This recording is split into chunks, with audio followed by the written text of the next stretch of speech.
guys, and welcome back to chapter 21 of Caraval. Death was the colour purple. Purple wallpaper and purple temperatures. Her nana's purple gown. Only the honey blonde young woman wearing the gown and sitting in the purple chair looked much more like Donatella. Her cheeks were full of colour, her smile full of mischief, and the bruise that had marred her face days ago was healed, leaving her looking healthier than she had in ages. If Scarlet's heart had been beating, it would have stopped. "Tella, is that really you?" "I know you're dead right now," Tella said, "but you should try to come up with better questions. We don't have much time." Before Scarlet could respond, her sister opened the ancient book on her lap. Much larger than the journal Aiko carried around in life, this book was the size of a tombstone and the color of dark fairy tales.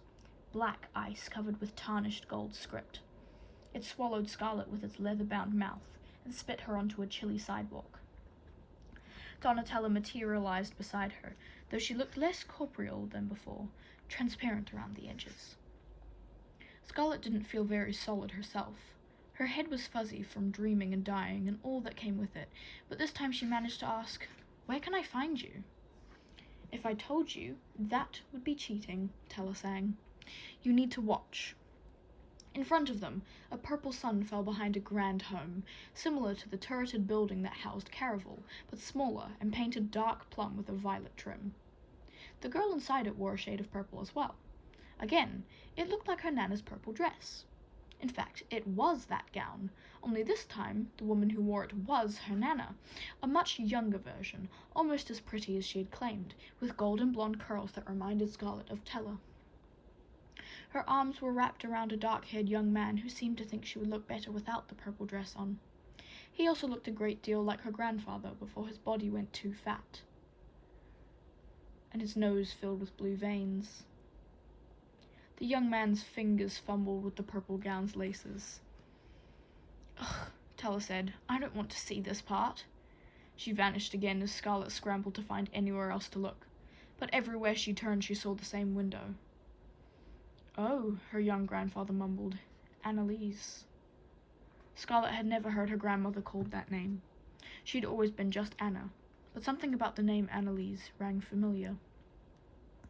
Then bells were ringing everywhere, bells of morning, in a world covered in mist and black roses. The purple house was gone, and Scarlet was on a new street, surrounded by people wearing black hats and even gloomier expressions. "I knew they were full of evil," said a man. "Rosa would never have died if they hadn't come." Black rose petals rained on a funeral procession, and without being told who they were, Scarlet knew the man was referring to the players of Caraval. A woman had died during Caraval's long history. The year Caraval had stopped traveling, after rumors started that Legend had murdered her. Rosa must have been that woman, thought Scarlet. This dream is just awful, isn't it? Tella reappeared once again, though now her image was ghostly sheer. "I've never really liked black. When I die, will you please tell everyone to wear brighter clothes at my funeral?" "Tella, you're not going to die," Scarlet scolded.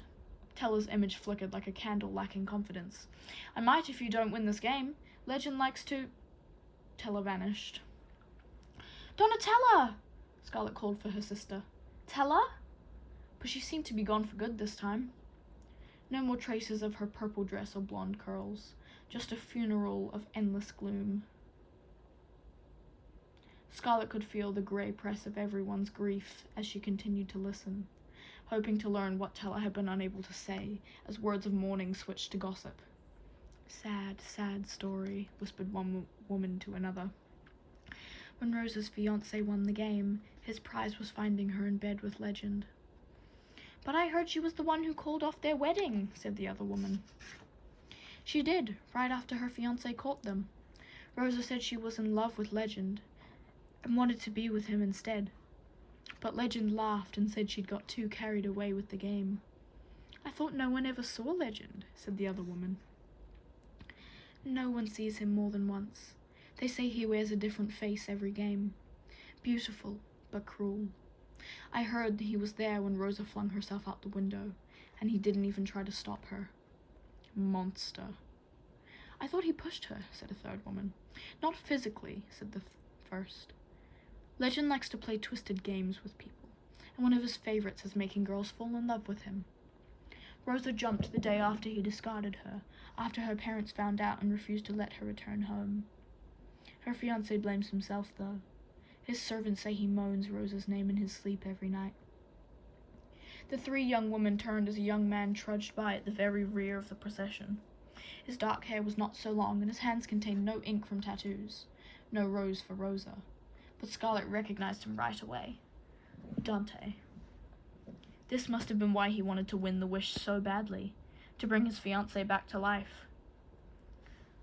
Just then, Dante's head cocked in Scarlet's direction, but his wounded eyes did not fall on her. They roamed through the crowd, as if hunting, searching through the thickening curtain of black flower petals. A soft puddle of them formed around Scarlet's feet, and several petals covered Dante's eyes as he walked past her. The flowers blinded him from seeing the one person whom Scarlet imagined he'd been looking for, a young man in a velvet-rimmed top hat only a few paces from where she stood. All the air raced from Scarlet's lungs. In every other dream, Legend's face had not been clear, but this time she could see him perfectly. His handsome face held no emotion. His light brown eyes were void of warmth. No hint of a smile curved his lips. He was a shadow of the boy she'd come to know. "Julian,"